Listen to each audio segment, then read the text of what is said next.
40 वर्ष लोकांनी निवडून दिलं मला, 13 निवडणुका मी जिंकलो आणि पोरग वेटिंगला बसलंय. ते वाट पाहत आहे माझा बाप मला कधी उभा करतो. मी पुढच्याही 25 वर्ष आमदारकीला निवडून येऊ शकलो असतो, म्हातारा झालेलो नाही. लोकसभेला लढेल निघतील पार्टीनं, तर पंचायत समिती तिकीट मिळालं नाही तरी तो 40 वर्ष माझ्या बरोबर आहे. एखाद्याला मी सरपंच केलं नाही तरी तो माझ्या बरोबर आहे. त्याला एखादी कमिटी दिली नाही तरी तो माझ्या बरोबर आहे. आता हे बंडून आता काही भाजपचे नाही येत, पण खरंच सांगतो दुसरीकडे कमळाच्या फुलाशिवाय कुठंच जात नाही. प्रेम आहे. त्याच्यामुळं आपण चांगलं काम करा. आपल्याला संधी मिळाली तर त्याचं सोनं केलं पाहिजे. मी भैयालाही सांगतो. आता मी का म्हातारा झालो होतो का?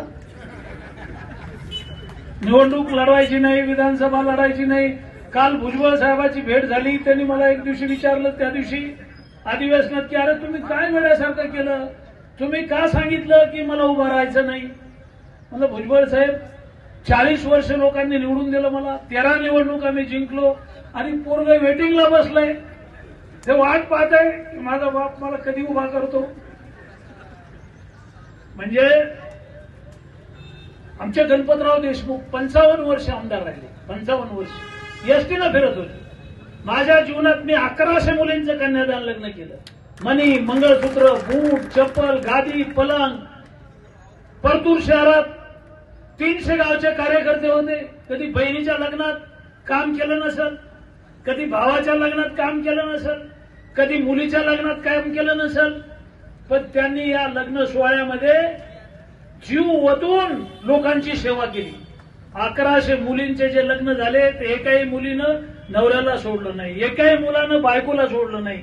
काही मुली पंचायत समिती सदस्य झाल्या, काही मुली सरपंच झाल्या, काही मुली मंत्र्याची आपली कैलास बोर्डाची बायको नगराध्यक्ष झाली. म्हणजे 1100 मुलींच्या कन्यादानाचं पुण्य मला लागलं म्हणून मी 40 वर्ष जिवंत आहे.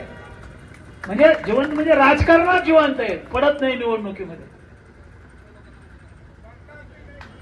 मी पुढच्याही 25 वर्ष आमदारकीला निवडून येऊ शकलो असतो, म्हातारा झालेलो नाही. लोकसभेला लढेल निघतील पार्टीनं, तर पण मी स्वतःहून भैयाला सांगितलं मागच्याच वेळाला, भैया तुला या वेळाला उभा राहायचं आहे. त्यांनी सांगितलं नाही भाऊ मला उभा राहायचं नाहीये, तुम्ही मंत्री व्हा आणि तुम्ही मंत्री झाल्यावर जिल्ह्याच्या नियोजन मंडळाचा कारभार माझ्या हातात द्या. म्हणजे कागदावर देता येत नाही, पण 300 कोटी कसे वाटायचे हे भैयाच्याच हातात होतं. त्याच्यामुळं त्यांनी सांगितलं की मला काही वेळाला उभा राहायचं नाही, मी पुढच्या वर्षी उभा राहील. पुन्हा मी मागच्या वेळाला या वेळाला विचारलं भैया तुला उभा राहायचं का?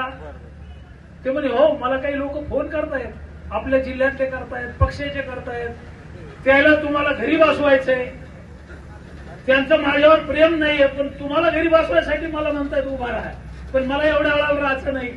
तुम्ही मंत्री झाले तर पुन्हा जिल्ह्याची डिप्युटेशी माझ्याकडे द्या. आता पुन्हा मात्र भैया संधी नाही, तू जरी म्हणला तरी मला लढायचं नाही. मी एकदा डिक्लेअर केलेलं आहे. एवढं ऊर्जा मिळते, एवढी ताकद मिळते, एवढे हजारो कार्यकर्ते आहेत, हजारो कार्यकर्ते.